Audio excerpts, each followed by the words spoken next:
Welcome to the First Read Ultimate Spider-Man podcast, where we break down Bendis' iconic run on Ultimate Spider-Man, issues 1 through 160 in Earth 1610. I'm Zach, and with me today is Marvel Studios script doctor John Opat. What's up? How's your week been? Anything exciting? Dude, there's always something exciting. I know, there is. I'm going to send you something. The #1 comic book podcast for Midwest emo fans. What is this? What is Fauxchella 8? Have to explain these to me. It's the music festival we sponsored. We sponsored a music festival. Yeah, so you see our little name on the poster there? Fauxchella. We are proud sponsors of Fauxchella 8, a music festival for Midwest emo bands in Bowling Green, Ohio. Are we? Are we really? Dude, I don't understand. That's the real poster that came out this week. Do you see our name on it? I put an arrow pointing at it. Oh, wow. Wait, so is this a real... Okay, I'm so confused. This is a real thing. Is this a real music festival? Yes. So it's a real music festival that we are really sponsoring. For real. Oh my gosh. I gotta find the poster not being sent to me by Zach. Zach, you think I'm lying? I'm looking at a poster of this and I don't see our logo on it. Because this was the new poster that just came out yesterday. Okay. Oh my god, I see it. Holy sh**. Let's go! Right? We gotta go to this thing. I am going to this thing. Are you? Yeah. I'm looking through the list of the list of bands, and I don't recognize one as even a real band name. I didn't expect you to.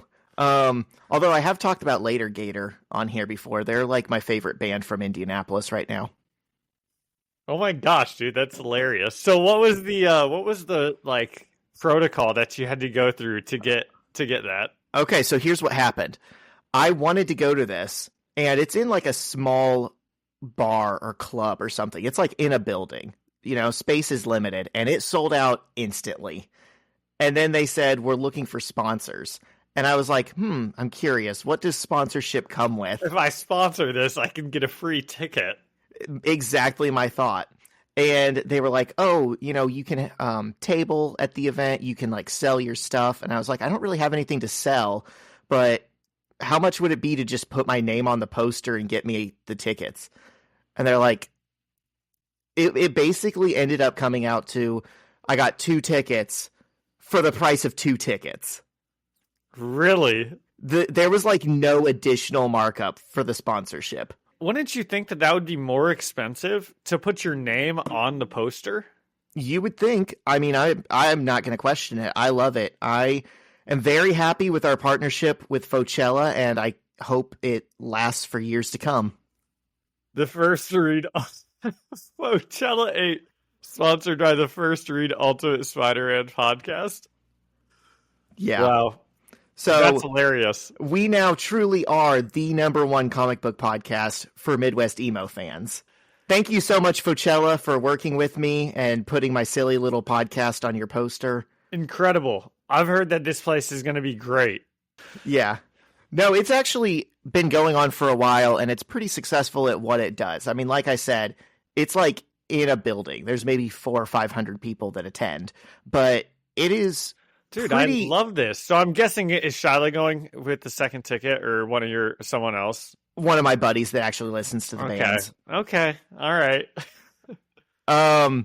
But it does have a pretty good track record for getting bands right before they get big. Nice. Right? If you go back to like, the lineups they were putting out a couple of years ago, those bands now are like full-time touring musicians with their own headlining tours. Yeah, and I wonder if, since you're one of the sponsors, you'll get to meet the bands. You'll get to meet the people in charge. I mean, glad hand with all the big shots. I already could have. Like one of those headliners, Carly Cosgrove. I've seen them before, and I've cut it up with their drummer, and he's like the nicest dude I've ever met in a band, right? He's like so friendly. He probably won't remember me, but it's not hard to talk to these people. You know, they're just like regular people. Only minutes before we hit record to start this, I said to Zach, you just get cooler every time I talk to you. And we're 7 minutes in. Man, that's awesome. That was such a great opening. I'm a little disappointed because you know what I was thinking about? What's that? I want to talk about Mr. Beast. Oh my God. So that's what we're each bringing to the table this week. Mr. Beast is just a running segment on this podcast now. It is. Every week we need our Mr. Beast updates, even though neither of us actually follow him or care. I don't watch the show. I think I said I watch like someone on YouTube commentating about watching the show because it's funny. So that's my Mr. Beast, relationship. But last week, you might remember, Zach, his episode ended with our 4 team captains each turning down like a bunch of money to eliminate their team. Remember? Yeah. Okay. And you said someone looked like they might be about to press the button. Yes, so it got to $1 million, and it looked like someone might press the button, and then the episode ended. So this next episode catches up with that. It gets to $1 million. Nobody presses the buttons, and the game just ends. And everyone's still involved. And I texted Zach yesterday. I texted you yesterday when I learn this, and it makes me so mad. It's so stupid. Please give me your thoughts. You're on a game show where coming in you have a 1 in 1,000% chance of winning $5 million, and now you have a 100% chance of winning $1 million, and you're turning it down for integrity purposes when you're on a game show to win money. Please, Zach, go. I'm distraught. You're there to win money. I'm there to win the respect and hearts of the American viewers. That's true. I'm looking at the long con, John. I'm turning this into becoming a game show personality, right? Like how there's all these people that come back every year on Survivor because people love them, right? There you go. I'm going to be the good guy. I'm going to be the John Cena of the Mr. Beast games. I love that. And I'm going to be the villain. I'm going to take this $1 million and I'm going to just become an Instagram influencer flaunting my wealth that I got from betraying people. It's funny that you think $1 million gets you to that level of wealth. Nothing. Yeah. Yeah. Anymore, that's a lot for me. That'd be a lot for me. It'd be a lot for me, too. That'd be rich in my book. It wouldn't be Instagram rich, though. Yeah. Yeah, you'd run through that money pretty quickly. I think so. Well, you'll never guess, Zach, but the next game also had to do with partnerships and whatnot. And guess what? The team captains who just turned down $1 million, no loyalty to them at all. They're out. All 4 team captains are gone? Not all 4 of them, but a couple of them. They were in a game where their team was then given a chance to give them immunity. Nope. There's no loyalty in this and they're going to be thinking about that forever. Okay, so clearly there's a 50-50 chance that I would be wrong in my play. But who knows? Maybe those team captains come back for season 2 and they win it all. Maybe. Well, since this is everybody's favorite segment, I will come back next week with more. Well, actually you won't, so that's a good segue. We are sadly, I know we literally just took a break and we're back, listeners. We're never taking a break again. Oh, that was 7 weeks ago. Yeah, well, we are not men of our word. I'm going to be out of town next weekend. I'm going to be doing some cool in Florida, and we just aren't going to be able to record. So that's it. Hopefully I think this episode's going to be a bit longer for you guys. This is definitely going to be a long one. We'll see you again. They'll hardly even notice. After that. 6 days. I really tried to twist John's arm into recording 2 today, and he just wouldn't do it. I'm too busy. I got to get some shirts in the mail. No, just kidding. Those went out yesterday. With nice little notes. With nice little notes. Yep. Awesome. Okay. Anything else in our preamble? Or I don't we think get into so. the amble? Hey, John. Guess what time it is? You'll never guess. It's ambling time. And now a word from our sponsor, who's also sponsoring Fauxchella 8, the First Read Ultimate Spider-Man podcast. Every business says they're better. But the ones that earn and display the BBB seal back it up. It instantly identifies businesses that are committed to operating with integrity, honoring promises, and telling the truth. Makes you wonder why every business doesn't have it. So look for it, because it's looking out for you. That's why it's the sign of a better business. And find a better business anytime at bbb.org. All right, we are back. And today we're getting into Ultimate Mystery. I can't talk today. It happens once an episode, folks. It does. We haven't said that in a while. Yeah. Wow, what a throwback to when we were amateurs. Speaking of amateurs, I'm going to have some good accents. I'm going to have some good impersonations going in this episode. Oh my God. And by good impersonation, I mean, it's just terrible. I was practicing it, and it's just awful, but I'm going to, it's too much fun. I love to hear that, and I can't wait. All right, Ultimate Mystery number 3. This is written by Brian Michael Bendis, penciled by Rafa Sandoval, inked by Roger Benet, colored by Matthew Wilson, and lettered by VC's Joe Caramagna. Things are picking up here. Zach, you want to recap where we've been? I think last week we weren't humongous fans of the issues, but we're both like, I like this main story that it's going through, though. I'm hooked. Yep. So let me read the previously page. A mysterious force, seemingly unearthly in nature, has targeted not only famous superheroes, but the infamous Roxxon Corporation and the Baxter Building, former home of the Fantastic Four. Reed Richards and many other scientists did not survive the attack. Peter Parker, Spider-Man, can't go home. Oh my God, that's the next title of the movie. Spider-Man. Can't go home until he discovers who the enemy is and has teamed up with his female clones. Dude, that is so funny. That might be. They're going to be like stuck on Battle World or something, and it's going to say Spider-Man can't go home. Wow, we gotta keep track of that one. All right. Let's talk about Spider-Woman here. She poses as a young genius doctor from the Baxter Building Project and infiltrates Roxxon Industries. Ben Grimm has transformed into a new type of super being. He, Sue, and Johnny Storm have teamed up with Nick Fury and are tasked by S.H.I.E.L.D. Commander Carol Danvers to find out who the enemy is. Project Pegasus is a secret desert base hiding all of the world's mystery items. Kree Captain Marvel has been assigned to stand guard over it by S.H.I.E.L.D. when a young superpowered boy, Rick Jones, appeared there to tell of a coming destruction. But Captain Marvel transforms into an out-of-control... I don't like this. It's jumping back and forth between present tense and past tense. There's nothing that grinds my gears more than that. Ooh. I don't know who wrote this. That grinds my gears also. I don't know who wrote this previously thing, but I'm hoping it's not Bendis because Ben Grimm has transformed. Now that right there, that's present perfect tense.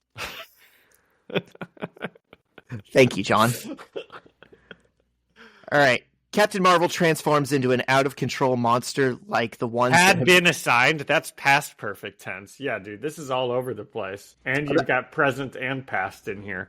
Who's the editor on this? Let me see.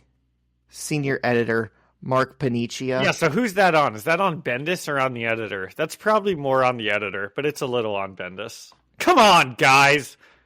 It's I don't know. Issue 156 or something. I don't know if Bendis writes this previously on thing. I could see this being probably like not.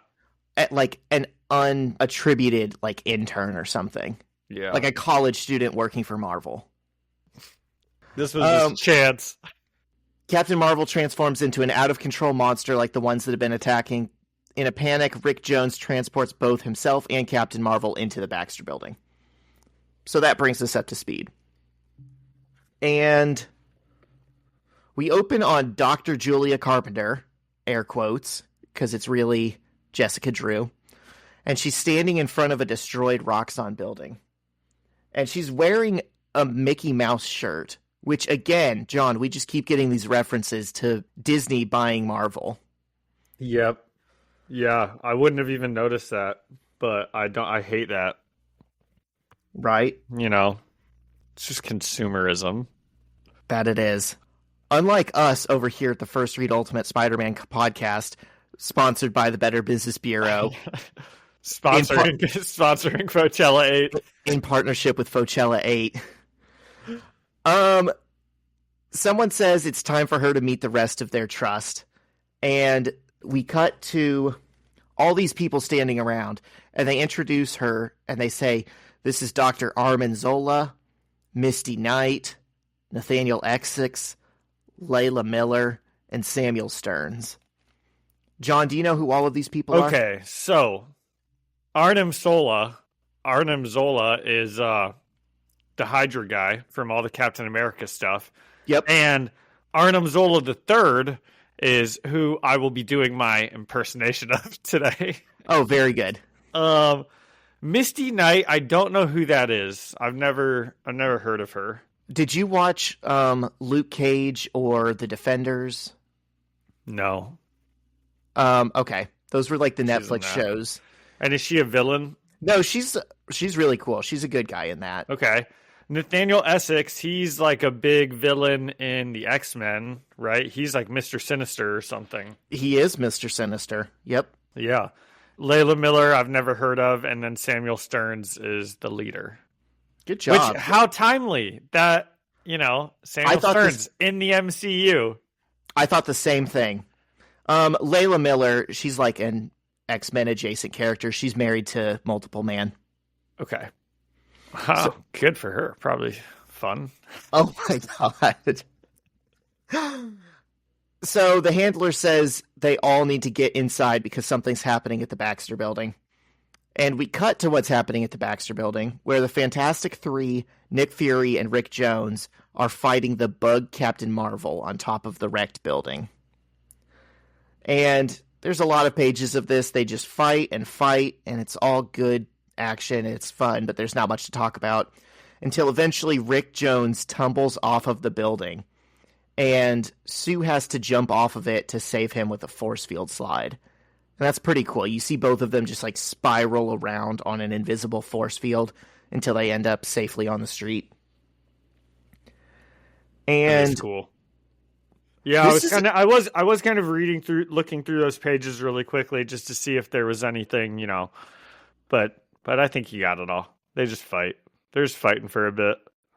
This is a very good issue showcase for Sue Storm. She gets a couple of cool moments here, and this slide is maybe the first of those. More of the building collapses, and Sue saves people on the ground from the falling debris with a big force field. So that's like the second cool thing she does. And then the rest of the people come crashing down onto the street, and they're freaking out because they can't find Sue. It seems like Captain Marvel is maybe knocked out or something. He's not the threat anymore. Now they're just looking in the rubble for Sue. So during this whole fight, Nick Fury is in his like original Nick Fury look, and I gotta say, I really like it. He looks pretty cool. It is. It does. He's look no cool. Samuel L. Jackson, but the white streaks in the hair it's just a good look. Nick Fury has an overabundance of swag in whatever universe and whatever form he takes. That's true. He always has to look like the coolest guy in the room. And it turns out they can't find Sue because Rick Jones teleported himself and her back to Project Pegasus. And we see, it looks like everything's gone to shit there. Everyone is dead, everything is broken, and the giant main door has been torn from the wall. It wasn't like this when we left, right? This wasn't just a bug creature. He didn't do this beforehand, or did he? Or did he destroy all this before they left? No, I think this is someone else that has been there. In the amount of time that they were fighting at the Baxter building, something else came through and killed all these people. Okay. I wasn't sure when I read it. That's what I kind of thought, but I was like, well, maybe Captain Marvel did more damage than we thought before they got teleported. I think he just kind of like maybe smashed some tanks or equipment or something. He didn't really do that much damage. Yeah. Rick Jones got him out of there pretty fast. And they see a large figure inside the building. And Sue turns invisible and tells Rick to stay there. And we cut back to the Roxxon Brain Trust hanging out in a waiting room in a sub-basement at one of the Roxxon buildings. Are they going to bring us coffee? Oh, I told you it's so bad. I was really trying to get a good Swiss German accent going, but it's just not there. I think you just had to turn the TH in they into a Z, and you would have had it. Oh, that's okay. I'll remember that. So they're all talking, and Samuel Stearns says he thinks whatever all of this was just a robbery. And Jessica Drew's kind of like keeping the conversation going because, she's investigating. And she's like, really? And he's like, yeah, whoever wanted into the Roxxon and Baxter buildings either did it to steal or destroy something of scientific importance. And they kind of catch Jessica in a trap. They're like, oh, so Dr. Carpenter, you said you were from the Baxter building, right? And she goes, yeah, that's right. And they say Layla Miller was there too. She was on this floor. She was the youngest person in the program. And Jessica goes, yeah, I knew about your work. I'm a big fan. And they go, Layla never worked at the Baxter building. Who are you? You're lying. I read that page a couple times, and I couldn't quite figure out what was being like. I kind of thought Jessica Drew just voluntarily was like, I've never stepped foot in the Baxter building. Like, I thought she voluntarily was the one saying that, saying like, yeah, you guys caught me, almost like she's kind of being a badass. Like, she like knows that they've caught her and she's like, playing it kind of cool. No, but no, that's not what happens at all. That text bubble's coming from Layla Miller. Yeah. Oh, they got her. Okay, now I understand. Now I understand what that was. See, I thought Layla Miller actually did work at the Baxter building. So then she was like, she's never worked at the Baxter building. And Jessica Drew's like, I've never stepped foot in it. You guys got me. Nope. But this is a cool little cliffhanger for this issue. It's created a lot of tension, and it's like you just want to flip the page and see where it goes. Definitely. But instead, we cut back to Project Pegasus, where Sue is invisible, watching some alien demon-looking guys steal everything there and carry it into a portal. Well, these are the creatures that, like, came and destroyed stuff, right? Oh, yeah. Isn't this what... This is Gilroy the Terrible. This is Gilroy's people. Yeah. Good catch. Yeah. And idiot Rick Jones, she told him to stay put. She told him stay here. He just walks into it, and he's like walking around, he's calling out her name. He's like, excuse me, invisible woman. And of course, all the Gilroys turn and look. And a voice says, Susan, is that you? And we get a big splash page reveal of Reed Richards standing there saying, you were always just a teeny bit smarter than me. And he's got like some kind of force field armor around him that, I'm not going to lie, it kind of resembles the Maker's helmet. Well, we've got to talk about some stuff on the previous page and this page. So, yeah. With all of our Gilroy monsters, they are carrying like a huge metal type of thing. Like robot legs? Robot legs. Yeah. So I don't know. What's this about, do you think? I mean, you know me, John. I'm an X-Men guy. I'm assuming it's like a Sentinel or something. Ah, okay. But who knows? I mean, there could be a million big robots in the Marvel universe. Yeah. Well, yeah. I was thinking maybe it's like a huge like maker outfit or something, but I don't know. So, generally, Jonathan Hickman is credited as the creator of the Maker, right? He's the guy that gives him that name and puts him in that outfit. But the seeds are very clearly being sown here with Bendis. And I didn't realize until I read this again for the podcast just how much this little force field helmet looks like the eventual Maker helmet he's going to get. Oh, yeah, you're right. Okay, another thing. So, when we go to read, it's kind of interesting the outfit he's wearing. I mean, it looks like he's wearing like a football jersey. Yeah, you see like the number Like 18 on his arm. I think it's actually 78 because you're right. Yeah. I wish it was 18. Then we know that Bendis was a Peyton Manning fan. He wrote it into the script. He's wearing a Peyton Manning jersey. Wow. So, I mean, I would think that Bendis would get credit for creating him also after this. I mean, this is definitely pretty obvious that he's the one that like turned him into like a big villain. Well, I mean, you'll see what happens. Okay. Yeah, I mean, I think Hickman definitely took inspiration from what Bendis had just recently done. But he puts the finishing touches together to actually make him the Maker. Okay. Also, what did you think about this big villain reveal line? You always were just a teeny bit smarter than me? Yeah. I don't know. I didn't really think anything of it. I don't think it's very good. I don't think it's intimidating. And it gives the power to Sue, right? She's also not really doing anything that's like that smart. Right. She got teleported there and like walked into a building and he was there. Yeah, she stumbled in. And it's like she was smart enough to use her invisibility powers that, you know, she has, that she would know to use. It just seems like there was a million better things that could have gone there. Definitely. Could have even said, like, you always were smarter than I gave you credit for or something. I would have liked that a lot better. Anyways, what do you think about the issue as a whole? Pretty good issue. Yeah. I liked it.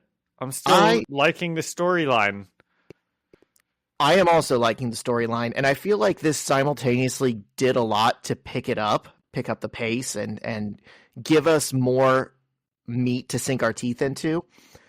But it also just had a lot of pages that were kind of that fight that were kind of unnecessary, right? And it was only an 18-page issue. Yeah, all of the big plot elements that I love happened very quickly on like one page for any given plot point. It was like it gets one page and then we move on. Yeah. So I had a lot of fun with it, but I gave it 7 out of 10 cameo characters working for Roxxon. And that's funny. Yeah, it was just like a list of like villains, it seemed. A list of villains as teenagers, and then Samuel Stearns. I'm going to push back on that because Layla Miller isn't a villain, and Misty Knight definitely isn't a villain. From what I knew when I was reading it, you know, because I was like, oh, Arnim Zola, Nathaniel Essex, Samuel Stearns. These two women are also probably evil. You gave it a 7 out of 10. I'll give it an 8 out of 10. Cameo characters working for Roxxon, getting their rocks off. You got anything else about it? Nope, I don't think so. Okay, you want to take us into Ultimate Mystery number 4? Definitely.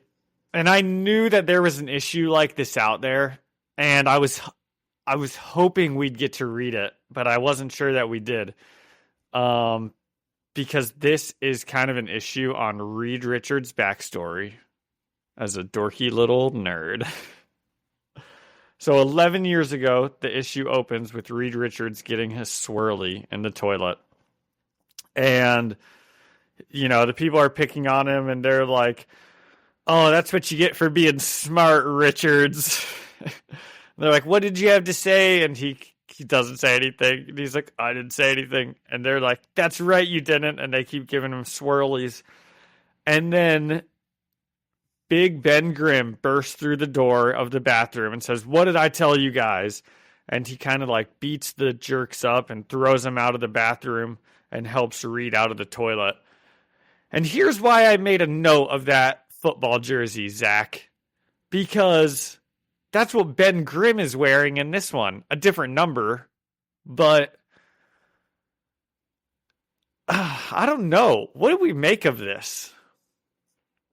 There's one other thing that I'm going to mention in this issue that makes me think that Reed Richards has some kind of obsession with Ben Grimm. And we'll just talk about it when we get to the second part. But it's pretty we go from Reed Richards wearing his football jersey, being a supervillain, immediately to like 11 years ago seeing Ben Grimm in his high school football jersey. Isn't that just a little strange? It is interesting. I'm also noticing, I know this has nothing to do with the very good, astute point you just made, but Ben is wearing a red and orange football jersey, which already doesn't go together, with a green and yellow plaid shirt, which no one has ever done. With his insanely bright red hair. The guy's never looked more clashing. I don't know what he's doing. You know what time it is, right? You'll never guess. It's clashing time. Oh, yeah. But it was clobbering time for these bullies. He should have said that. Should have That's been what like, I was. Oh, I'm going to clobber you guys or something. I was just thinking about that. Yeah. Okay, so we catch up with Jessica Drew. And I really like how they introduce these characters. The first time we see them all, it's like a kind of a big page with all of them in it. And it's like cinematic. Their names pop up over them, just in case you've forgotten. So she's with Arnim Zola, Layla Miller, Nathaniel Essex, Misty Knight, and Samuel Stearns. And she's kind of getting berated by them because they're like, who are you? Tell us who you really are. And she's like, I told you guys who I really am. Like, I'm just like Dr. Carpenter. And they can tell that she's lying to them and that she has like powers. And they kind of turn the tides on her, or I guess like maybe change what she's thinking a little bit, because they're like, listen, we are all here to investigate Roxxon also, because we know that they're not doing, good. And Layla Miller says, guys, everybody calm down. You're freaking her out. Give her a minute. She didn't expect us to be on her side. Interesting. So now I'm like, Zach, if I'm being honest, I'm like, maybe Arnim Zola III is a good guy. Not maybe. Because I don't know who these other women are. I'm like, maybe these are like good guys, kind of, like they're anti-heroes, but sometimes they're actually going to be good. I don't know. Theory. Interesting. As Arnim Zola III says, this is very exciting. Is that really a line from the movie? It's in here. Oh. It's in the... But I bet you that he does say something like that in Captain America. Okay, so now we're back to 11 years ago. We're in Reed Richards' bedroom, which I will say is spotless. There's not a toy on the floor. His desk looks nice. His bed is made. Just might come up later. There's a Rubik's Cube on the table, which is interesting because Nathaniel Essex has been playing with a Rubik's Cube the whole time we've seen him. Oh, really? Yeah. Okay. Now here's what's really interesting. Let's dive into the mind of Reed Richards. If we look in the top corner of his bedroom, there looks to be like an action figure of something that looks like the Thing on his shelf. And we know that Reed loves Ben. He probably sees him as like a big protector or something. So is there and we know that Ben just like burst free from this like rock creature monster. So is there a chance that maybe Reed turns him into this rock man? Wow. That is a diabolical thought. I don't think that's supposed to be the implication, but I think you went above and beyond at noticing something and made a really interesting theory. I don't think that's supposed to be the implication either, but thank you, Zach. So, Reed's mom comes in, and she's like, sweetie, you have to eat dinner, and she asks if he wants to talk about the bullies. This is the day he got home from being bullied at school, and he's not saying anything. He's just kind of working. And she says, I love you, right? And just then, we hear someone yell from behind, hey, hey! And Reed's dad walks in. He kind of looks like a Viltrumite. A little bit. And his dad is like, you piece of shit. I told you to stop pulling apart our electricity stuff. Stop doing your stupid science things. And Reed's like, I just needed the motor to, and he's like, put it back together or I'm making you pay for it. And he slams the door. And as he does, he says, and clean this pigsty. And that's why I made a special note of Reed's room being pretty darn clean when we walk in. This dad is just a dick. He is. Which is in line with what we saw in the first issue of this miniseries. What was happening in that? Reed was sleeping on the couch, right? He was sleeping on the couch doing nothing wrong, and his dad just came in yelling at him. Yeah. And then got blown up. Well, I hope he doesn't kill his mom. I guess if in that explosion his dad is dead, that's fine. In comic book life, that's fine.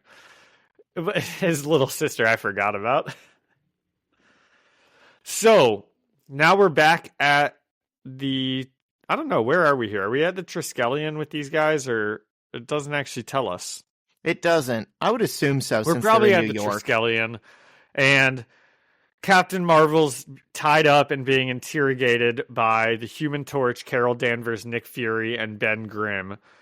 And two guys in the background who don't get name bubbles telling us who they are. Dude, it's such a shame we think Hawkeye might have died, because otherwise he'd be the one in here doing the interrogating. You're right. Oh my god. I didn't think of that. They've lost their top interrogator. No one else in this organization knows how to cut off balls. And Captain Marvel looks human. He's very much in like his normal form, and he's telling them like, I don't know what happened. I was made a puppet. Something like happened to me. And Nick Fury and Johnny Storm don't believe him at all. Johnny's just like on fire, screaming to tell him where his sister is because, as we know from the last issue, Sue and Rick Jones teleported away, and no one really knows where they are. And Johnny is like, where's my sister? And Nick Fury is like, back up, I've got this. And then he just shoots Captain Marvel, and he's like, I said I got this, bang, and he gives him a big shoot. What if it killed him? I started blasting. This is like terrible interrogation. You got to start with the balls. We all know that. It's also so funny how big his gun is. It looks like a super soaker that they spray painted to look like it was metal. It does. And this is kind of interesting though. After Nick Fury shoots him, he turns back into like the partial bug monster. That must be like when he's in pain that comes out or something. Or this is a special shield gun that turns people back into their evil monster forms. Maybe that's it. That could be just as much. They need it for like the Hulk and stuff. Whenever Bruce doesn't want to transform, but they just need him to. You just shoot him. Shot. Yep. Yeah, we've got this right here behind some glass.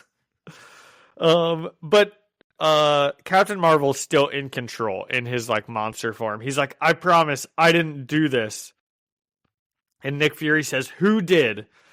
And then we get a full shot. It's kind of out of nowhere, and it doesn't go with any part of the issue. We get a full page of the White House being overrun by like the tentacle monster thing. And it says, "Reed Richards, you're under arrest." And then we turn the page and we're back to 1 year ago at a completely different time. And that's when that conversation was taking place. That panel of the White House throws everything. It just confuses the situation. You know, I had to scroll back like 3 times before I was like, I think they're just trying to show that the White House was also attacked. And now we're just somewhere else. It doesn't matter. Yeah. I don't know. I guess maybe it sounds like you didn't have that much of an, you weren't that confused about it, but. My hitting right now. Yeah, okay. So 1 year ago, there's a big battle with all the Avengers, the X-Men, the Fantastic Four. And this is where we pick up. Someone said, "Reed Richards, you're under arrest." And Ben Grimm says, "Oh yeah, how about you're under arrest?" And they say, "Yeah, you're under arrest." And then whoever said it the first time said, "Fury put him under arrest." I can't really tell who any of these speech bubbles are going to at all. And Sue Storm tells everyone to calm down. Or maybe somebody else does. I don't know. But then Sue Storm says, "You created a communication that dragged a nightmare from one dimension to our dimension. You destroyed us. You did it, Reed Richards. You." And what is happening here, Zach? What fight is this? We never read this. I know. I think this is in Ultimates 2. Do you know what it is? Can you give me a brief rundown just so I'm so curious. I read Ultimates 2, but give me a second. Didn't we read Ultimates 2? No, I'm talking about... We read 1 and 3? Didn't we read 2 different Ultimates, didn't we? We only read Ultimates Volume 1. Oh, okay. I gotta figure this out because you asked the question and you're right, it's not clear. Well, maybe we aren't supposed to know. Maybe we aren't supposed to know. I feel like this is something either from an older volume of the Ultimates or Ultimate Fantastic Four, but I can't remember what. Okay. Well, we'll jump back into it. Sorry, webheads. Usually I'm ready for this and know what I'm talking about, and we just cannot figure out when this fight is supposed to be taking place, but it's a flashback, so it doesn't really matter. And, like, everyone is in it. I mean, it has, like, every hero in it. And, so, anyways, somebody, whoever's in this red suit, Zach, do you know who that is? No. Okay. He says, "Richards, you put my entire world in danger. You are coming back with us and you will fix what you've done and then you will stand trial for your crimes against humanity. And you better pray to your God you can fix the mess you made. Let's go." And Ben looks at him and he says, "Reed?" And Johnny says, "What did he do?" And Sue says, "Reed?" Like, you know, they're like, what are you going to do here, Reed? And he looks pretty, like, upset with himself. And Captain America's like, "Fury," saying, like, "What should we do? Are we fighting these guys?" And Fury says, "Stand down. Everyone stand down." And then Reed says, "I'll go." And then we get all of our other heroes like Spider-Man and Thor and Wolverine, and they're all kind of looking at this, and they just say, "What did he do? What did he do?" So that's why I say maybe we aren't supposed to know what he did. You know, maybe that's like an audience surrogate. Hold on. I think I might have figured this out. Okay. Oh my god, okay, I think I got it. Do you remember Ultimate Power? The absolute dog book that we didn't read? Yes, because I remember, I think I like tried to look it up or something because I was like, it sounds interesting. And you were like, it's bad. I was like, this seems so familiar, but why can't I place what this is from? This is from Ultimate Power. They fought the Squadron Supreme and Nick Fury had to go with them to live in their world until he got brought back in Ultimatum. So Reed apparently went over there also. I think they think Reed caused whatever the problem was. But it was really Doom, as we found out in Ultimatum. Doom did that? What do you mean? It was... What did they do? I don't know. That story doesn't matter, right? But everyone was blaming Reed Richards, and actually it was like Doom who did whatever, and that's why the Thing came back at the end of Ultimatum and snapped his neck. Okay. Okay, cool. We figured it out. So anyway, Reed a year ago was arrested and taken to another world, for these crimes. No, Nick Fury. Well, Reed says, I'll go. That's the last we see of this scene. So as far as we're supposed to know here, he at least said he was going. Okay. Right? God, I wish we had read Ultimate Powers now, but I also don't because it was so bad. Well, maybe I'll read it sometime today. Okay, so back at the Roxxon building with our teenage super geniuses and Samuel Stearns. Layla Miller is like, look, guys, she didn't expect us to be on her side. Let's just give her a minute. Let's tell her what we know, and then she'll tell us what we know. Actually, it wasn't Layla Miller. It was Arnim Zola III, and he said, "Let's just tell her what we know." It's pretty good. It's getting better, right? Pretty good, yeah. Everyone's loving it. Everyone's having fun.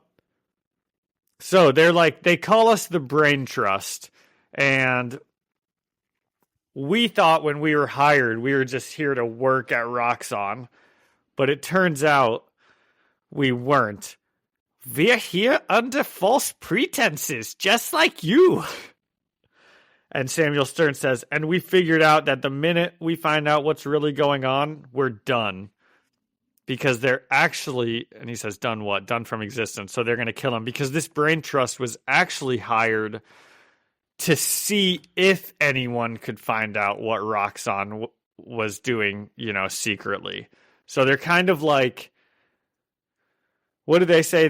They say, one of them explains, it's like when a bank hires like a security firm to see if it's possible to break in, so that's kind of what this group is actually here for. So they know Roxxon's dirty. They're all working together. I might not have explained that well because I was too focused on my Arnim Zola impression. So hopefully it was good. Okay. So, and Jessica Drew's like, oh my gosh, wow. It's like maybe she's, I don't know. Are these guys good guys or bad guys? I can't tell. So months ago, we see a full page of a giant tidal wave hitting New York City. This is obviously Ultimatum. And Reed and Ben are in some big computer building. And Reed says, I created Victor Van Dam. I turned a douchey piece of Eurotrash into an honest-to-goodness supervillain, a genocidal maniac. My creation, my responsibility.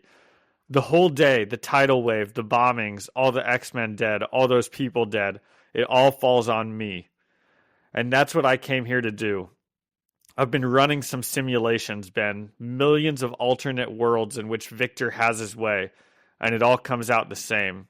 It all comes out to be death, destruction, genocide, blood, all on my hands. I'm staring at hundreds of tales of destruction, all caused by the same, and they bold the word same person, all fought to a standstill at best. All the scenarios and every one of them is telling me one thing.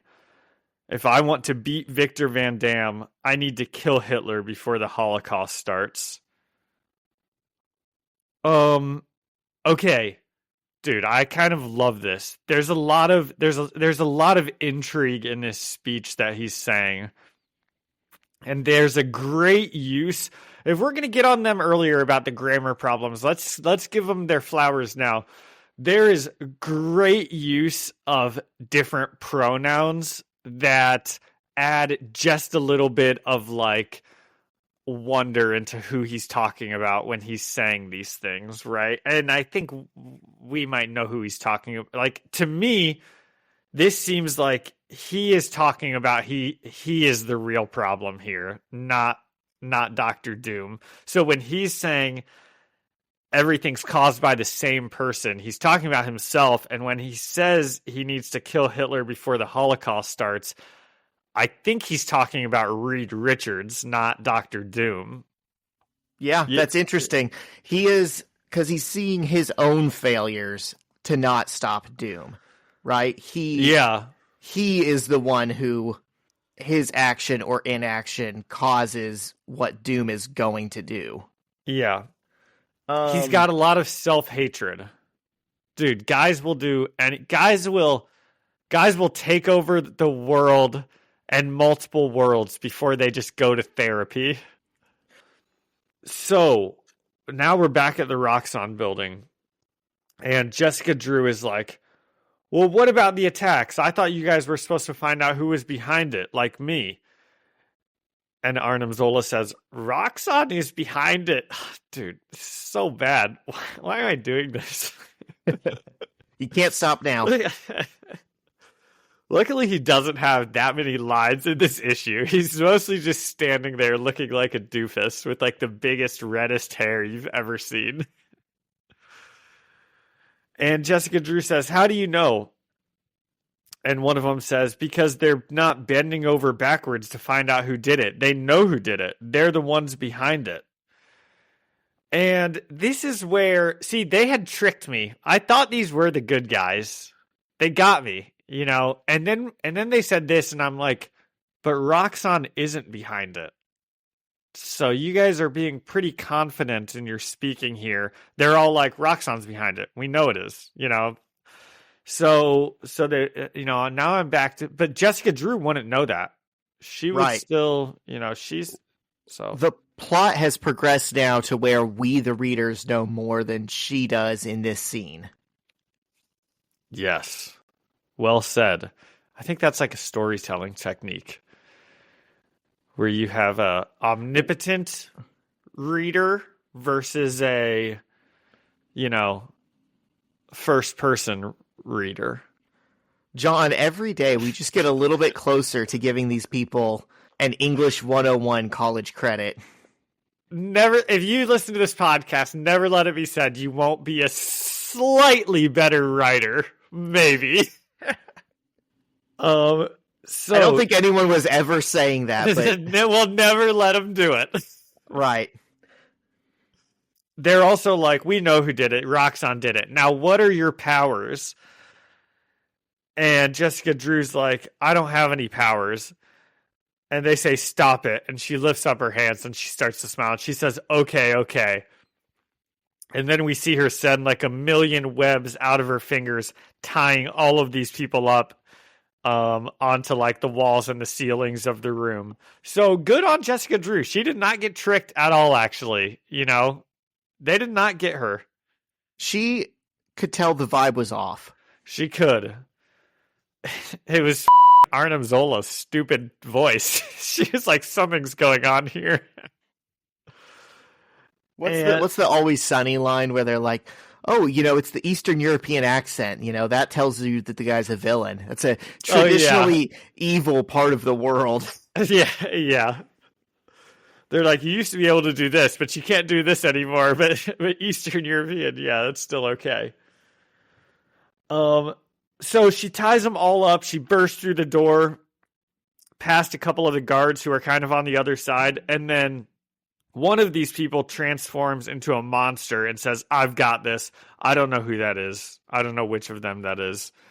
Surely you do, Zach. I think that's Zola, because he's the only one who's old as hell and with a shaved head.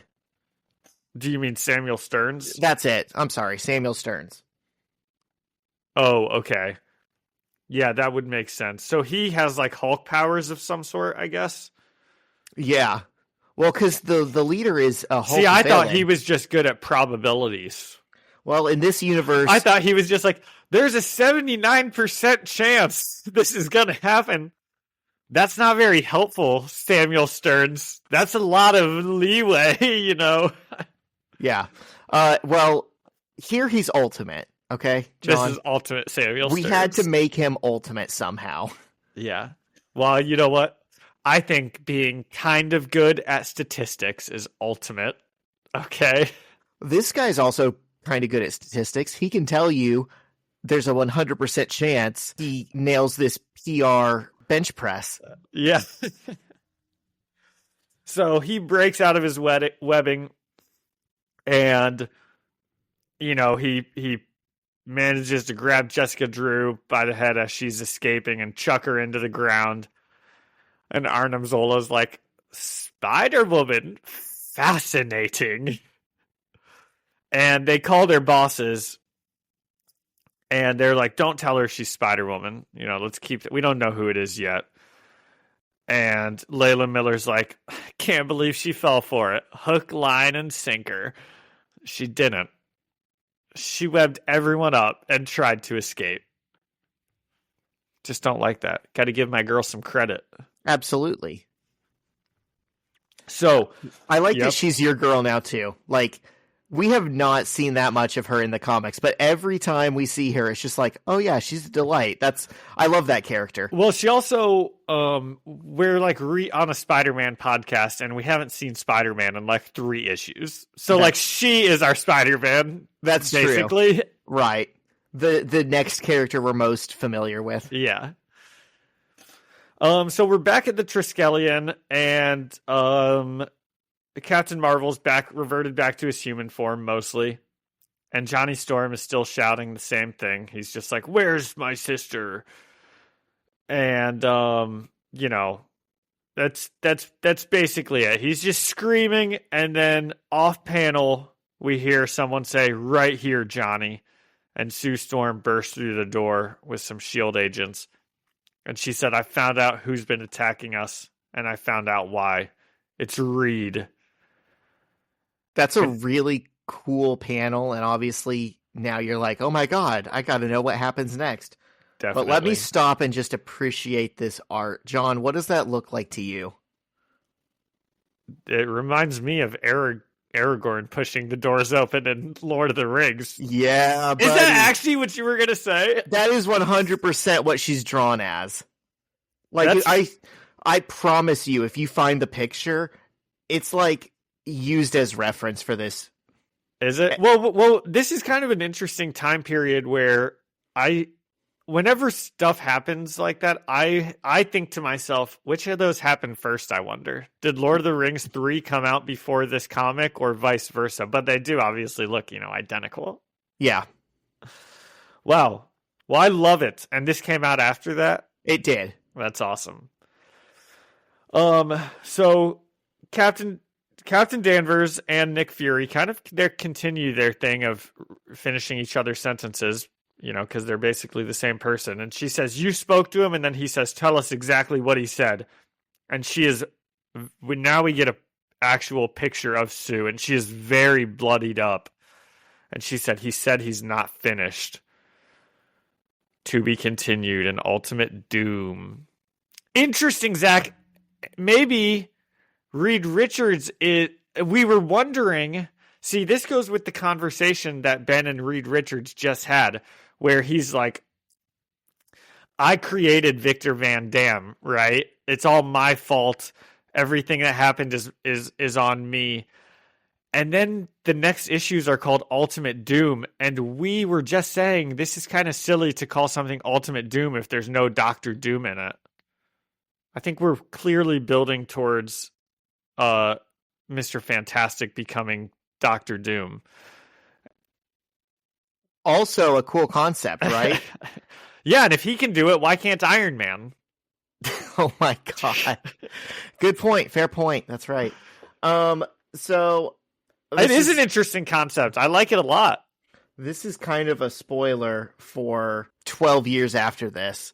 But the Ultimates that's going on right now in the new Ultimate Universe, they have a Reed Richards on their team, and he's in Doctor Doom armor, and they call him Doom. But it's Reed Richards. And he's a good guy? And he's a good guy. He's got to pick a different name. The Maker. Well, it's the name the Maker gave him. Oh, I know like a little bit about that story. I just have everything spoiled basically about the Maker stuff. But yeah, that's like from a different universe or something. He goes and tortures him. That's the new one that we're reading right now. That's like on shelves. John, you got to stop clicking on these videos that say something about the Maker on YouTube. It's just because I'm interested. I know it's the sweet, sweet, alluring siren song, but buddy, you're depriving yourself of actually experiencing those stories. Am I, though? Or am I just experiencing them twice? I guess I can't really say on an Ultimate Spider-Man podcast that people can't get enjoyment out of listening to someone else talk about a comic, right? I'm hoping that's not true. That's true. Yeah. Okay, what should this one be out of? Let me scroll back through really, really quickly. Out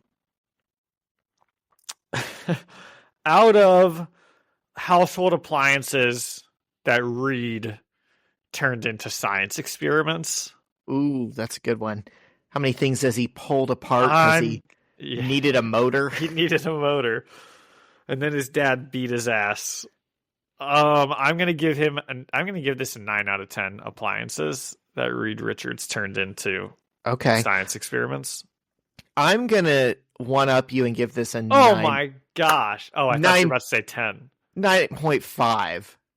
This is like the most masterfully made issue we've read in quite a while, right? Like you said, there's so much things down to like what pronouns Reed is using in his little monologue that it's like you look at it and you're like, that's a good little touch. And then it also progresses the story, makes up a lot of ground, honestly, from those issues that it stalled. So that's why, Zach, we just talked about like you're spoiling these things for you, but sometimes it is more fun to watch and read things when you have a little bit of that extra knowledge, because then you do pick up on like everything that's going on, you know? Yeah. You're like, no. No, I do. It's not fun to spoil stuff for yourself. No, I do get that. It's just the theoretical, and I wasn't good at it this week for sure, but the theoretical point of this podcast is I have that perspective and you're going in not like, wow, this is my first read. That's true. But we have been doing it for like 3 years now. So right. Dude, do you know what the most embarrassing feeling ever is? What? Realizing 3 years into your podcast that you named it the stupidest thing. Is it named something stupid? I wish I could change it. It's just a mouthful. And it's like I wanted to say Ultimate Spider-Man in there and not just be Ultimate Spider-Man Podcast. Well, I figured once we finished the Ultimate Spider-Man run, it would eventually just become like the First Read podcast. Sure. Because we wouldn't, there'd be no reason to still have that in there. Yeah. Well, I was thinking maybe if we like read something else, right? Like if I get us onto like Krakoan era X-Men, it'd be like First Read Krakoa. But then we're changing our name every 2 months, you know, okay. Or something. That's fair. No, you're definitely the boss. So it's whatever you want. I don't want to be the boss. Zach gets us the sponsorship, and he gives out the sponsorship. It's all coming out of my cut, John. I'm not taking your money away to go to this festival. Oh, you should. I mean, dude, I want to be involved. You are involved. I just didn't think you'd want to go to see bands that you don't know. That's a good call. So, what are we reading next week? Ultimate Doom 1 and 2? Next week, yes, we are reading Ultimate Doom 1 and 2. And how many are these? How many Ultimate Dooms are there? 4. Wow. So, you know what that means. So, is there something after? Is there another after this, or is Ultimate Doom 4 the end of our story, kind of? Like this story. Then we're back to friendly neighborhood Spider-Manning? Yes. Okay. Yeah, that's correct. I was going to say, stories in comics never truly end, but I get what you're saying. Yeah. Okay, I love it. Nice. Anything else? Anything else? Anything else? Anything else?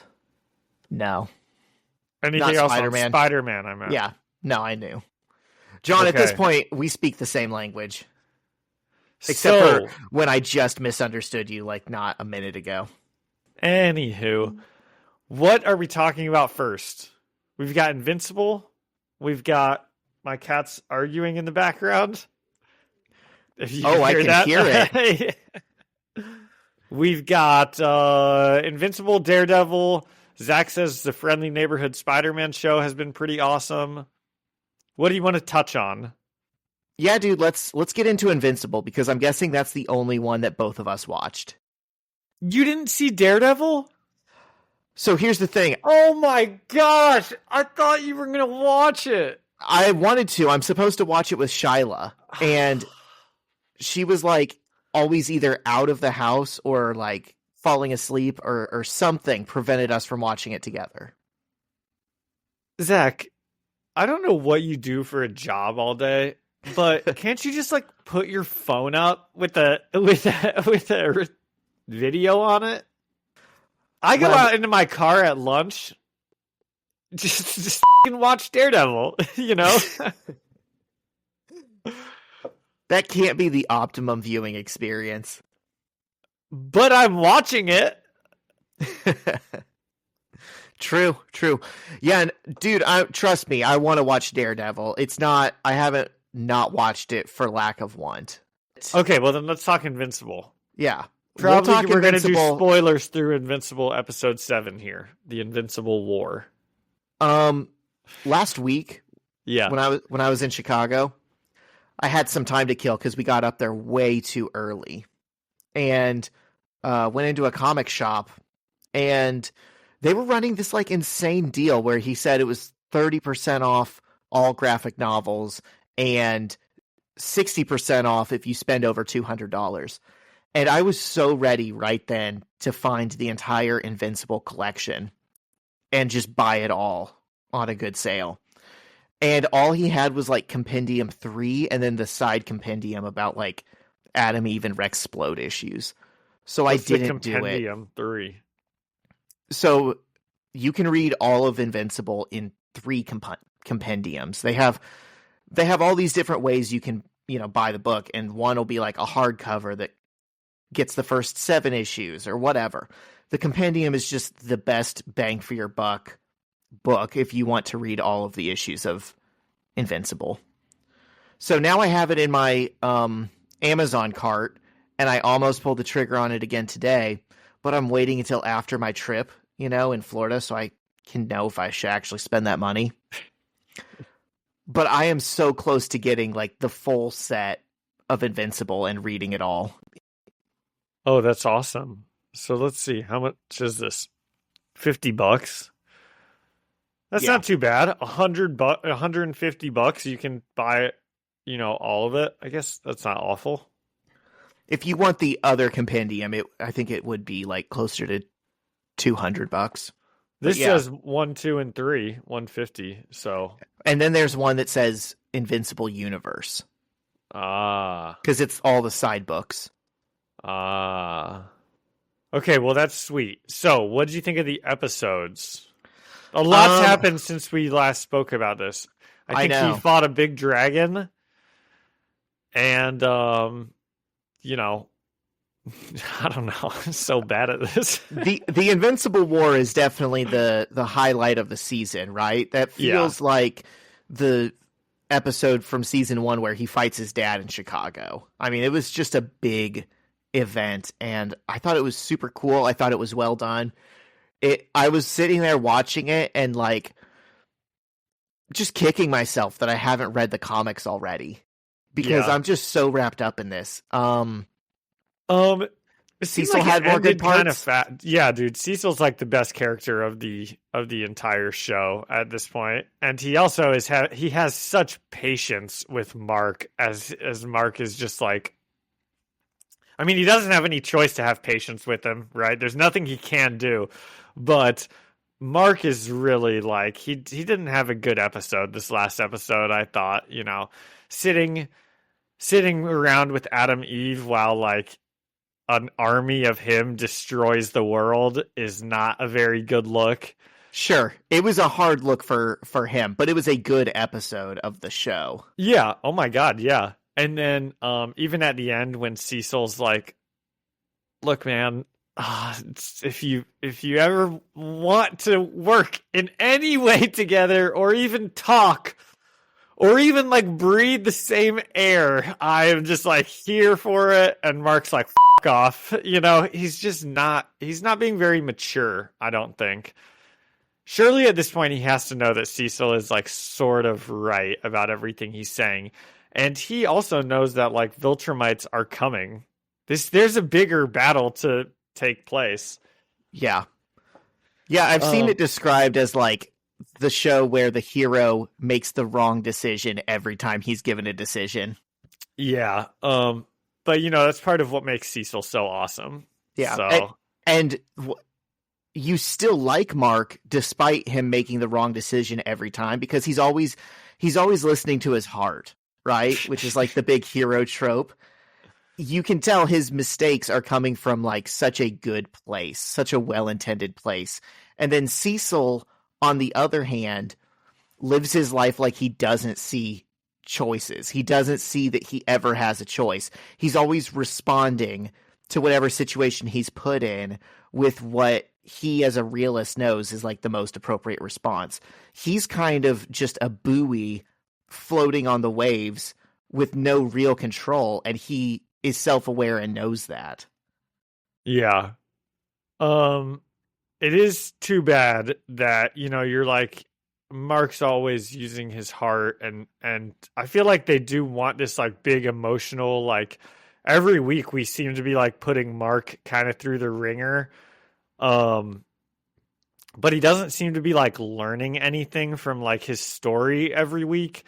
And then meanwhile, we have had like the greatest like story personalization ever with Rex, and oh my gosh, it's just so sad that Rex is like dead now, and he and his girl have they were so cute, and it's just such a bummer. You kind of knew that it was going to happen, right? As soon as he like flew away, as soon as he says I'll be back soon, you're like, oh, he's dead.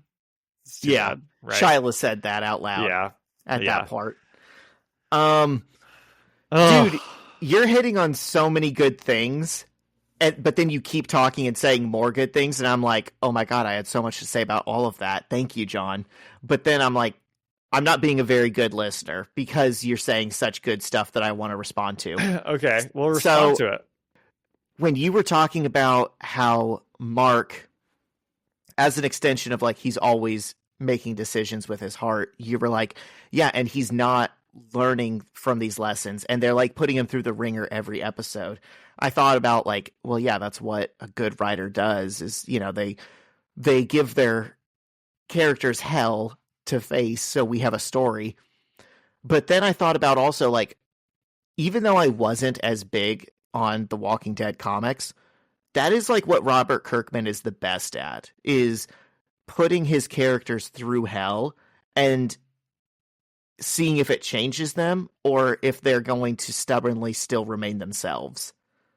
And just like Rexplode happens all the time in The Walking Dead, like as soon as someone grows and takes that path and it's like, I'm a better person and I'm in a better place now, they die. They're the ones that die. And the ones like Rick or like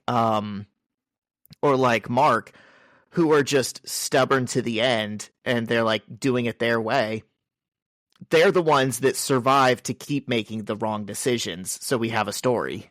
Yeah.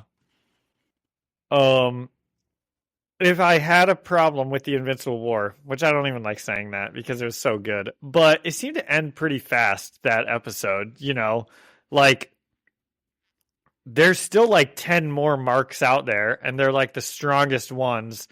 And then Angstrom just like throws them into a portal and it's like, oh, okay, well, I guess like we're done with that, I get that wasn't really that big of a deal, actually. Now that you think about it, at least it's over. They didn't even have to win it, right? Right. Yeah, I mean, it was a good out in terms of like building the story where they've made an impossible enemy. Okay, well then you either have to diminish that by having the heroes win with the power of friendship, or you have to like take them off the board some other way. I guess that's true. I was thinking, having not read these comics before, so not really knowing, not having it spoiled for me, but I figured that this would be like when the Alan and Omni-Man came back, right? So we've got like a more even side, a more even playing field. But I don't know. They must be saving like all that type of stuff for next season. Before we get to like the very, very end of the episode, boy, those robots that fixed up Angstrom, those were pretty creepy, huh? They were pretty creepy. Yeah. That seems like something Reed Richards would do also. Definitely. I like the fact that Angstrom is a Reed Richards type character in that he's super powerful, but that's not what you're worried about. You're worried about his mind. That's like his real biggest asset. Yeah. Yeah, he's a good villain. And now I wonder what they've got planned. I mean, everyone will see again. I have a feeling that... Sure. People have already in this show come back from portals to other dimensions and being ripped in half and stuff like that. Yeah. Which is also why I couldn't take Rexplode's death that seriously. It didn't... What do you mean? Like, it was sad, but it didn't tear me up like, oh my god, we're never going to see him again. Because in my mind, I'm like, we might. We probably won't, but we might. I think he's dead. I mean, we will probably see like that character at some point, like in another universe or timeline, or right. Robot will eventually grow up, right? Because he's like a clone. But I think this Rexplode is dead. They sent him out. Yeah, probably. It was a good moment, but it was too similar for me to the moment that Gambit got in episode 5 of X-Men 97. Yeah. Where he says, the name's Gambit. Remember it. The cards be in my favor. Except they weren't. Gambit, see your bet and raise it. That was a good line. I've already cried once in the past year to this exact scene, and that one had a whole lot more weight than this one. Definitely. Yeah. So the very end of the episode, I will say that episode was so good that I knew that this whole season was leading to like Conquest coming, and I had totally forgotten about it. And then and then the episode ends with him like standing there, and dude, it got me pretty hyped for the finale. Dude, that brings me back to like what I was just ranting about yesterday about the best part of this show, and I'd assume the comics as well, is just how many balls they're juggling in the air. That like it had been over a year since I had last seen any Invincible episodes. I completely forgot about Conquest, right? I was wrapped up in like, oh, Angstrom Levy is the big bad, or oh, the Viltrumites in general is like the big bad, or oh, this is whatever we're really worried about. Oh, those robots Cecil's building, there's nothing good can come from that. Yeah. They juggle so many different plots in terms of like what the threat is, but then also all of these side characters have these very real lives that you get to see enough of to actually understand who they are and give a shit about them and make them three-dimensional. And they're just constantly juggling so many of these balls that we're just along for the ride, and they perfectly space them all out whenever they give us a new little nugget of information. It's just when it's been long enough. Yeah. They're just weaving a masterful web. They are. That's really well said, because you're right. Like I don't know, there's like almost never a filler episode of Invincible. Or if there is, it's like one episode.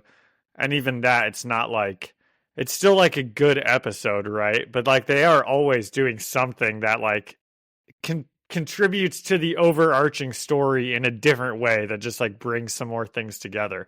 And even those very filler, well written. Even those filler episodes that you speak of that are rare, they will come at the perfect time when you need like to take a breath, right? Yeah. Like when something really big and heavy has just happened. Honestly, that might be the next episode we get. It might be a little bit more of a, we're picking up the pieces and this is like a slice of life episode where we talk about our feelings. Yeah. It probably will be that. And then next season, this next episode? It might be. No, dude, him and Conquest are going to fight for like 30 minutes. Okay, whatever. That's fair. But I mean, I would assume so. The last episode ends with them like punching each other. Well, everyone also needs to grieve and they need to like commemorate just how bad the destruction was. Yeah, and we're going to have to get a funeral for Rex at some point next episode. Definitely. Yeah, no, Eve I think we're going to see a huge fight. I think that the budget has been saved for these last 2 episodes. I think Eve is going to wake up in the hospital and have a broken leg, and they're going to have to talk to her real slowly and tell her everything she missed. She's going to get mad at Mark that he wasted time at the prison with her. And surely we will see Omni-Man and Alan come in the finale. They're not just going to not give that to us for like since the middle. That was like episode 4 or 5 the last time we saw them. Definitely. So, well, I think this fight is going to be cool. I don't think it's going to take like the majority of the episode. Well, if it doesn't, then Mark better get his ass kicked quickly, because if he like just like beats up this guy that's supposed to be like the ultimate Viltrumite fighter in like 5 minutes, that's going to be kind of underwhelming. Sure. I mean, 5 minutes is a long time for a fight, so I shouldn't say that. But like 5 punches, you know. Let me say it this way: it might take most of the episode to resolve, but I hope they're at least then cutting back and forth from other scenes. Definitely. Oh, definitely. Oh yeah, and Jesse Pinkman, Aaron Paul was in an episode that we didn't touch on at all. He's doing some great Jesse Pinkmaning. Is he the guy who's like, I lost my niece and sister? Yeah, he's the guy that's like, you can't keep getting away with this. Holy shit. I knew I recognized that voice from somewhere, but I didn't put it together. How could you not tell that was Aaron Paul? Oh my God. I think I literally asked Shyla. When he first started screaming, I was like, is that Aaron Paul? I literally paused it and asked Shyla, does this voice sound familiar to you? And she said no. And I was just like, I must be crazy then. Oh, yeah. Yep. That's wild. That's him. And I'm loving it. Did you know that like 10 years before Breaking Bad, Aaron Paul was the lead on the... Oh, okay. Yeah, go. in a Dashboard Confessional music video? No, I didn't. Really? Yes. Did you know he was on The Price of Right? Or Wheel I did of know Fortune, that is or one of those. Yeah, and he looks like a dork in it. It's kind of weird to see him look like a dork instead of like a meth head. Yeah. I was kind of disappointed that they did never give us him actually saying he can't keep getting away with this. I just think that would have been so perfect. But if they had said that, I would have recognized it. Yeah, but he's making Mark think a little bit, and Mark isn't doing very well about it. His speech at the end where he's like, listen, I know everyone you love died, but I'm really going to carry that with me. Okay. So you can at least, you can, I hope that brings you some comfort, dude. I just literally, when he said that, I was like, this is going to make him become a bigger villain. That comment right there. Yeah, absolutely. That was such a relatable moment as a guy who puts his foot in his mouth a lot, you know? I'll like say something and it'll be like, ooh, that could have been construed like a little ruder, or that could have implied something I didn't want it to. Well, it's also like them, it's also good writing to an extent, because when that conversation happens, I mean, in every movie or TV show you've like ever seen, Mark actually would give like a heartfelt speech here, and we would probably see some like serious character growth. And it starts that way, and then he just like talks for a little too long, and he just like doesn't quite get the words out. He just can't he can't articulate what he's actually like feeling because he's a stupid like 17-year-old kid, you know? And instead it just isn't how it ends, right? It ends with Powerplex hating him even more and Mark being like, well, this guy, you know, if he's not going to take my apology, right? So then Mark's not going to change either because we haven't had that like emotional breakthrough. Yeah, it's such a good subversion of what you would expect the plot to do, and in a way that it reminds Mark, it forces him to recognize that he is not actually the main character of the world, right? And it makes us remember that too, because we're reading things from Mark's perspective. He's the character we are watching, but like in their world, his life is not more valuable. His pain is not more important or real than Powerplex's, right? And that's what Powerplex is saying, is like, you think you're the superhero of a comic book that has your name on the title. You, buddy. It's not all about you. Yeah. I hope we get some good Powerplex redemption in the next coming season. You know, I like him a lot. Well, that's, dude, I was so upset when that stuff happened and his wife and daughter got killed. I was like, that's so messed up. And then I was certain that he was going to like explode himself as a way of like killing himself after that happened. Because I was like, dude, they can't make him live with this. This is just awful. Like, I used to think I liked Invincible better than The Walking Dead because Kirkman wasn't so punishing on people. No, he is. He's just as punishing in Invincible because like you're right. That is not something I'd want to just live with. Yeah, it's like he's going to sit in his cell and just think about his like sister and her daughter and his wife and her daughter and his daughter like forever. Yeah. You know something else I realized? All of the major villains of this show, besides the Viltrumites, are created by Mark making a bad choice that ruins a good man. Well, Powerplex was like Omni-Man. That's really not on Mark. Well, no, but let's take it from the point of that conversation that they had. Right? Mark has whatever. You know what I mean? Like if Mark is at fault for Powerplex, that was like a good man who then, because of something Mark did, like loses his mind. Same thing with Angstrom Levy. He was a good guy up until Invincible up. And then even all of these multiversal Invincibles that are a problem, we know at some point they were like capable of becoming the Mark we know. And Invincible or them or Mark themselves, it's like man versus self. Well, it's got in the way of that. Reading some of the some of the stuff from the comics, like about the different versions of Mark, you know, I've kind of been like looking into since the episode aired, and they'll be like, well, this Mark was just taken back to Viltrumite as a baby with Nolan, you know, so he was raised on Viltrumite, Viltrum, that's why he's like this. And this Mark, you know, did this, and that's why he's like this, and blah blah blah blah blah, right? So it's kind of interesting, you know, where their lives all split. Sure. And I like, it makes me so sad, the one with like a Spider-Man mask that you can tell is still the closest to our Mark. Is that the one that said he missed his mom? He's still a good guy. He's like, I couldn't save her. I'm here because I'm like trying to help other people still.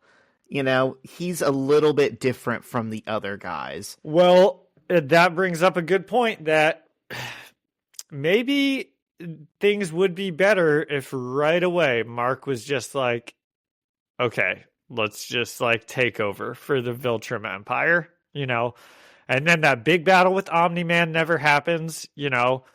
Viltrum does have like, aren't they like futuristic, right? Are you making a pro Viltrum argument right now? There are arguments to be made. Oh my gosh. They might be benevolent rulers. You really don't know. Listen, at least under Benito, the trains ran on time. You don't know. If they've got like cures for cancer and everything, which I think Nolan even says, he's like, we've cured every disease known to man, right? There won't be sick or hungry people. Narratively, they're... I mean, I guess that is what every dictator in history has ever said to take control, right? Exactly. You are giving in to like the death of the show, which is like, oh, maybe free will isn't all it's cracked up to be. Oh, yeah, I am. Okay, anything else on Invincible? I'm psyched for this next episode. Dude, I watched it Thursday morning. I wake up on Thursdays, my head pops off my pillow. You texted me in the morning and I was like, did this motherfucker just wake up and watch this before work? I watch it as I'm getting ready for work. I carry my phone around. I love how plugged in we are these days. At one point this week, I was looking at like 4 different screens with all different distractions, and I was like, I wonder why my dopamine receptors are fried. I wonder, that's your diagnosed ADHD right there. Yeah. Oh, there's a commercial. I got to look at this screen. Oh, that I got to scroll for 2 seconds. Got music in the ears, got bubble shooter on one screen, reading an article on another. I did have one more thing to add. I'm going to combine 2 thoughts here. So 2 thoughts. Watch this. So the Spider-Man Mark that just wanted to save his mom, I think is an extension of the message that I took from his conversation with the Aaron Paul guy, where what the meta text of that scene is you are not the main character. This world does not belong to you. You are not more important than other people. And I think the Spider-Man, they said something about the Spider-Man like Invincible was maybe trying to take over this world so that he could he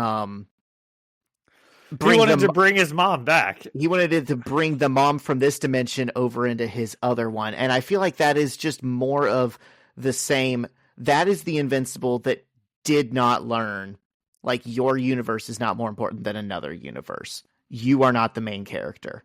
He still thinks, it's right for him to take whatever he wants from one universe because once he leaves it, they're out of sight, out of mind. But he has what he needs. That's an interesting concept. I feel like we're gonna get that concept in these Marvel multiverse movies, and they're probably in all the comics, which is like an incursion's coming. We could just blow up this other world. We'll never have to worry about it. Exactly. We don't know. None of these people even exist in our world, so it's not a As far as we know, that's a decision to be made. We didn't even know these guys existed until a couple of hours ago. We don't care about their pain. Yeah. I think the main conflict within Mark as a character and what keeps him from growing a lot is this sense of maybe like self-importance, right? He doesn't see other people. In all of the versions of Mark that have gone wrong, have gone bad, have gone rogue, that is the thing that allows them to do evil, is they think that they are the only ones that matter. Yeah. I'll tell you who's really a hero and got a solid heroic moment, and then this is the last thing, but I'm glad I remembered it, is Donald. Donald and Cecil are the real heroes of this universe. Yeah. And what's he say? He's like about to go in, and Cecil's like, "You'll die." And he's like, "That's what I do, sir." It's like, oh, awesome, man. The King of the Hill looking sidekick character to the government agent has no right to go this hard as a character. I mean, he is exciting to learn about. in this universe deserves to be there. It's so good. It's just a masterclass in like superhero world building. It is. Okay. Can we talk about Daredevil a little bit? Oh yeah. You tell me about Daredevil, I will tell you about Spider-Man. Well, how much spoilers am I giving you for these first 2 episodes? I mean, there's not really that. Obviously, it's only 2 episodes. It's not like there's a ton of stuff to like the overarching plot that will bleep this for the listeners that haven't seen, but streets are saying I'm sure everyone who cares about this and watches that show knows very early on, like the first 5 minutes of the first episode. It was pretty clear from the advertising, right? You see like too many moments of Matt in like emotional turmoil where it's like, oh, we've never seen him that distraught before. I think people figured it out. Yeah. Okay, so here were my real-time thoughts watching this. It opens right away. It's one of those things where it's like the uncanny valley where you're like, I know this show and these characters, but this is not right. This doesn't look right to me. You know, like they're not speaking how they're. It was just a teeny bit off, right? And then all that goes down at the start, which I won't go into too much detail with, but Daredevil has a big one-shot fight, you know, one take fight like they love doing in Daredevil. And it was like Disney. It just looked weird. Like when you watch it, I guarantee you will think the same thing. You're like, something about this just looks weird. They MCU-ified it. But I don't even know about that because it's not like it looks lighter or not as like savage or brutal. It's just like shot. Dude, this is where I'm so bad at like describing things, but you will see it. You'll be like, that just looks off. And all the choreography just looks like a teeny bit off. Like it's just not perfect, you know. Like, yeah, like it probably is MCU-ified. Like there's too much perfection and whatnot going into it. I don't know. You can't just kick a guy really hard. You got to do like a triple spinning front kick. And then he's like running across buildings and he's like leaping off walls and you're like, oh man, something about this just looks a little bit rubbery to me. And I say all of that to say, as soon as the fight ends, I never thought that way again one more time throughout the entire 2 episodes of the show. Never once more was I like, this just looks like it's not going to be as good as the Daredevil show that we like had. And something about it is just going to be off. Never thought it again. I was like, this show is fucking awesome. You know, we get a scene towards the end of episode 1 where it's just Matt Murdock and Wilson Fisk sitting in a cafe having a conversation. And when that scene happened, I was like, this is awesome. You could just give me 8 episodes of these two just like throwing thinly veiled threats at each other and I'd just eat it up. For all the hate that Marvel movies rightfully get now, you know, there is like nothing better than when you truly have a great 2-man dynamic between 2 comic characters with a lot of history. Like Chris Evans and Robert Downey Jr. just have like really good chemistry together. And yeah, I gotta say, Vincent D'Onofrio and Charlie, what's his name? Not Charlie Day. Charlie Cox. Charlie Cox. They have that same kind of energy where it's like, oh yeah. Individually, they are both the right casting for their characters, but then together they just have magic. Yeah. So I'm saying this all from memory. I have not seen these 2 episodes. You're not wrong at all. You're 100% right. Like I know exactly what you're talking about, and I feel like I'm there because every time those 2 have been on the screen together before, it's felt like real people having a real conversation. Every word they're saying is so important and so like thought out. Neither one of them is misspeaking in any way. Like they're you can tell that they both, I think, really like the characters that they're playing a lot, and they have like a connection to them, and it is like their characters. That is also very well said. You can tell this is not a job to them, right? It's like what was the Doctor Who guy who's like his whole life has been about Doctor Who? Oh, there's been a couple of them. Well, exactly. Yeah, that shit rocks. Yeah. And then, also about the show, without spoiling anything, Daredevil, it just feels more like a real world than some of these other like Marvel shows. Like how you were talking about Invincible, every character feels like a real character. And you kind of get that where like Matt has a law partner and she's just a real person. She doesn't have like two character traits where every time she's on screen, it's like, oh, there's the wacky law partner, or the crazy assistant that's always saying something. It's like a real person who talks like a real person, and that show is filled with them. There's no one that just has a thing. Okay, so Zach and Shyla are going to watch Daredevil this week. We're going to have 3 episodes to kind of talk about. You can tell me what you think of that, like, first, just the fight scene, and then the first scenes of him in his costume where he's jumping along the rooftops. That's like the only part that I was talking about, and I was like, oh, whoops, sorry, hit my mic. That's like the only part where I was like kind of worried about what I was going to be watching, and then pretty quickly I was like, no, this slaps. Gotcha. Well, I'm excited. You successfully hyped me up on a show that I was already excited to see. Dude, I was hyped. I think I texted you as soon as the second episode ended. I think is when I texted you, and I was like, Daredevil's got me so hyped. Or did I say Invincible's got me so hyped? They both had me so hyped this week. This was a good week for sure. It was. And just to correct you, we'll have 2 episodes to talk about, not 1, because I'm taking next week off. We'll have 4. Daredevil episode 4. So we'll have 4 episodes to talk about. Yeah, so we'll have a good bit of the story in already. Nice. Okay. Do you want to talk about Spider-Man? Zach has to leave somewhat soon.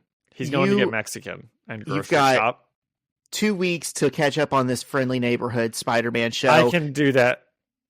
I'm not gonna say it's like the best superhero cartoon I've ever seen, or like better than Invincible or X-Men 97 even, but it is pretty fun. And I gotta say, they take a lot of creative liberties to keep it somewhat familiar to the MCU version, right? Like they're talking about the Sokovia Accords and, these Avengers just fought on this tarmac and stuff. But then also it subverts what you know about the Spider-Man universe, where every character can just be a little bit off, or there's something different about their relationship to Peter. And some of them aren't even in there yet. Some of them we have not met. So even if you know a lot about Spider-Man and have like been with these stories in different ways, you kind of don't know what to expect next, right? Or like what are people's true allegiances or end goals. And that's been pretty refreshing to me, because I don't find myself comparing it to the comics or anything else that I'm expecting it to be. I'm just kind of along for the ride. And the characters are kind of good, and the quips are Spider-Man-y. The action is good. He's not in that ridiculous suit you saw in all the advertisements all the time. Oh, but okay. There is also an element of humor to the show that you would maybe not expect. Like at one point, and you will know it when you see it, and I almost texted it to you, it's clear they're talking about It's Always Sunny in Philadelphia, and they're referencing a scene from it.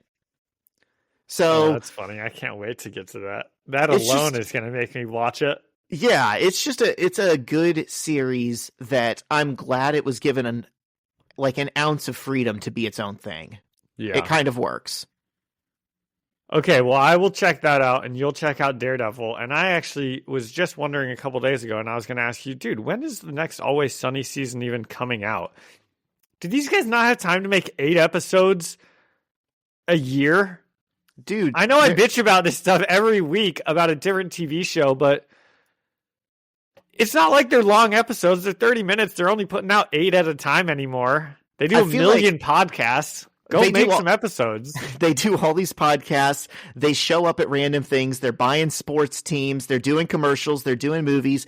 It feels to me like they are treating It's Always Sunny like it's already over. I know, they don't care about it anymore. That's like on their resume. They're like, yeah, I was on It's Always Sunny. And then they're like, oh, we actually have to keep making that show, don't we? Let's see. It's scheduled to premiere in June 2025. So, okay. Not that much longer. They did that crossover with Abbott Elementary that I haven't seen. Oh, I was going to say, do you watch Abbott? I watched like the first I watched the first like 3 seasons of it just cuz it was on and I was watching it, but it never really hit me too hard. It's funny. Yeah, Shiloh watches it. It's funny, but it's, I wondered how teachers feel about it. If it's like more popular with teachers than the general audience. I think I do have some coworkers that like really like it. That might have even been where I heard about it. Yeah. I just thought the crossover episode of that was kind of fine because you could tell it was the Abbott writers and their jokes and their sense of humor instead of the Always Sunny people's. Yeah, the last season was 2 years ago, June 2023. 8 That's episodes. Insane. 8 episodes for At this in point, 2 years. At least put out like 12 if you're going to wait 2 years, You cannot even tell me anymore that this is like an active show, right? I mean, this is if you are gone 2 years and you're a sitcom that used to put out 24 episodes a year. Yeah. This is not a priority to you. But we still love it. Keep giving us more of that slop. We'll eat it up. We'll watch more. Don't worry about that. Yeah. That's what we want. Shyla. That's the purpose of this. We want more. Right. The other day, Shyla was reading something on her phone and she just gasped and goes, Danny DeVito died? And I was like, you better not be f***ing with me. And then she was like, oh, it's fake. Well, dude, very sad. Gene Hackman, such a bummer, man. Yeah. Star of Hoosiers, star of The Replacements, which I have been meaning to do a rewatch of since I heard that, but really sad. All right. Should I send us out so you can go grocery shopping? Well, first, John. Please give us something to get the energy back up a little bit. Do you have a jam of the week? What have you been listening to? I do have a jam of the week. Well, coming into today, my jam of the week was going to be a Falling in Reverse song because I've just been listening to them. I've been jamming to them. But it's got to be something else. It's got to be Newfound Glory, the greatest of all time.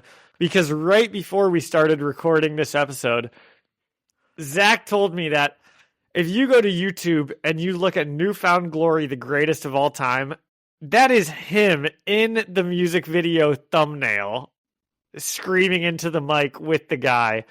And he's in the music video a couple times, just doing his thing. So that's why I said every time I talk to Zach, he gets a little bit cooler. It was that conversation. So that's my jam of the week.